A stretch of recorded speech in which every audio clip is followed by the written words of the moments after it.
आज की इस वीडियो में हम लोग सीखेंगे एमएस एक्सेल के बारे में, फॉर्मूला टैब के अंदर फाइनेंशियल फंक्शन के बारे में। सबसे पहले हम लोग एक्सेल को ओपन करेंगे और इसमें हम लोग जो है आज एमएस एक्सेल के अंदर पीएमटी फंक्शन को सीखने वाले हैं। जैसा कि आप देख सकते हैं कि यहाँ पर हमने कुछ डेटा तैयार कर रखा है पहले से ही, जिसमें आपके पास प्रिंसिपल दिया हुआ है, इंटरेस्ट रेट दिया हुआ है और आपके पास पीरियड यानी कि जो ईयरली प्लान होता है वो भी दिया हुआ है। तो बहुत ज़्यादा हम लोग अपने लाइफ में ये फेस करते हैं जब हमें कुछ सामान परचेज करना होता है, ईएमआई पे करना होता है, वीकली मोड में, मंथली मोड में, क्वार्टरली मोड में, सेमी एनुअली मोड में और एनुअली मोड में। तो इस तरह से हमें कुछ प्रॉब्लम्स क्रिएट होते हैं। तो आज हम इस फार्मूला के जरिए, पीएमटी फार्मूला के जरिए हम लोग आज इस सभी चीज़ों के बारे में समझ लेंगे। तो आइए स्टार्ट करते हैं दोस्तों। सबसे पहला जो है हमें पीएमटी फार्मूला को समझना है वीकली मोड में, कि अगर हमें 1 लाख रुपीज़ का अगर प्रिंसिपल अमाउंट दिया हुआ है और हमें इंटरेस्ट रेट 12% बताया जा रहा है और हमें 2 साल में उसे वीकली मोड में पे करना है, यानी हर एक वीक में हमें ईएमआई पे करना है, तो हमारा ईएमआई कितना जाने वाला है। अगर हम मंथ में करने वाला है तो पूरे मंथ में क्या ईएमआई जाने वाला है, क्वार्टर में क्या जाने वाला है, सेमी एनुअली क्या होने वाला है और एनुअली क्या होने वाला है। ठीक है, तो इसके लिए हम लोग जो पीएमटी फार्मूला है उसके बारे में आज जानने वाले हैं। सबसे पहले आपको इक्वल का साइन देना है, पीएमटी। इससे पहले दोस्तों एक काम करेंगे, सबसे पहले जो हम लोग यहाँ रुपीज जो लिखे हैं, हमारे हर एक सिंबल में जो है रुपीज का सिंबल है। इसके लिए हम यहाँ से एक करेंसी को अपना चेंज करेंगे और करेंसी में जाने के बाद आप देखेंगे कि यहाँ पे डॉलर का ऑप्शन आएगा।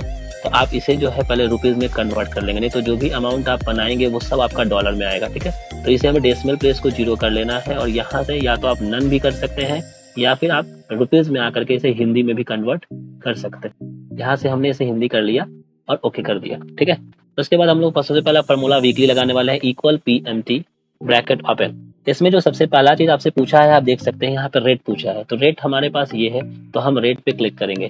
लेकिन हम वीकली निकालना चाह रहे हैं, तो जब हम रेट यहाँ मेंशन करेंगे तो रेट तो हमारा एनुअली लिखा हुआ है, तो पहले इस रेट को आपको वीक में कन्वर्ट करना होगा। तो वीक में कन्वर्ट करने के लिए इसे 52 से हम क्या करेंगे, डिवाइड कर देंगे। ठीक है, फिर उसके बाद कॉमा लगाएंगे, एन पर मतलब कि आपका नंबर ऑफ पर ईयर क्या है, तो नंबर ऑफ पर ईयर हमारा 2 है, इसे लिखेंगे। लेकिन ये भी आपका एनुअली है, सालाना है, आपको इसे भी वीक में कन्वर्ट करना होगा। तो इसे वीक में कन्वर्ट करने के लिए हमें 52 से मल्टीप्लाई करना होगा।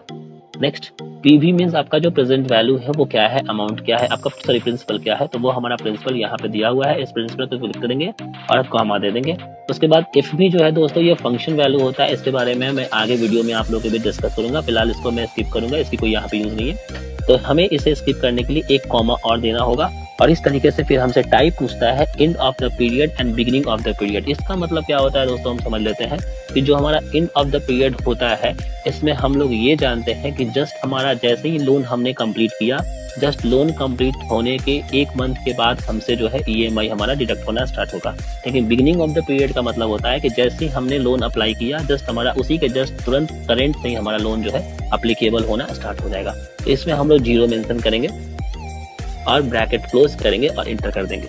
लेकिन आप देख सकते हैं कि यहाँ जो वैल्यू हमारा आया है वो माइनस में आ गया। तो ये माइनस वाले वैल्यू को आपको पॉजिटिव में कन्वर्ट करना है। इसके लिए कुछ नहीं करना है, आपको सबसे सिंपल से यहाँ क्लिक करेंगे, या तो आप प्रिंसिपल वाले में माइनस मेंशन कर देंगे, या तो जो प्रिंसिपल का यहाँ पर सेल एड्रेस मेंशन हुआ यहाँ पर आप माइनस करेंगे, या फिर आप इक्वल और पीएमटी के बीच में यहाँ पर माइनस मेंशन कर देंगे। तो हम पीएमटी और इक्वल के बीच में माइनस मेंशन किए और जैसे ही आप इसे इंटर कर देंगे तो आप देखेंगे कि आपका जो है यहाँ पे वैल्यू ये आ चुका है। इस तरीके से अगर हम मंथली की बात करें तो मंथली में भी सेम प्रोसेस, इक्वल पीएमटी, ये हमारा मंथली निकलेगा। रेट यहाँ पे दिया हुआ है, मंथ में अगर रेट को कन्वर्ट करना है आपको तो इसे 12 से डिवाइड करना होगा। वैसे ही आपका जो है टाइम जो है उसे 12 से मल्टीप्लाई करना होगा और इसके बाद जो आपका है फंक्शन वैल्यू को स्किप करना है और यहाँ पे फिर से हमें 0 मेंशन करना है, ब्रैकेट क्लोज और एंटर कर देना है। तो ये आपका आ गया। इसमें भी वही सेम कंडीशन, आप माइनस यहाँ लगा दीजिएगा पहले ही, ताकि आपका वैल्यू सही आ जाए, निगेटिव नहीं रहे। फिर से सेम इक्वल का साइन देंगे, पीएमटी जस्ट ब्रैकेट ओपन और नेक्स्ट आपका है सेम वही रेट, लेकिन इस बार जो रेट होगा वो आपका जो है क्वार्टरली हो रहा है। तो क्वार्टरली के लिए आपको 4 से डिवाइड करना होगा। उसके बाद नेक्स्ट आपका जो है ईयर है, उसे आपको 4 से मल्टीप्लाई करना होगा। Principal value comma comma and 0 and just bracket close और यहाँ पर आपका माइनस और देन एंटर। ठीक है, तो ये हमारा क्वार्टरली वैल्यू हो गया। अगर हम सेमी एनुअली चाहते हैं तो same condition, PMT bracket open, आपका ये रेट हो गया। सेमी क्वार्टरली का मतलब हो गया कि जस्ट आपको साल में 2 बार में पे करना है ईएमआई, तो इसे आपको जो है 2 से डिवाइड करना होगा।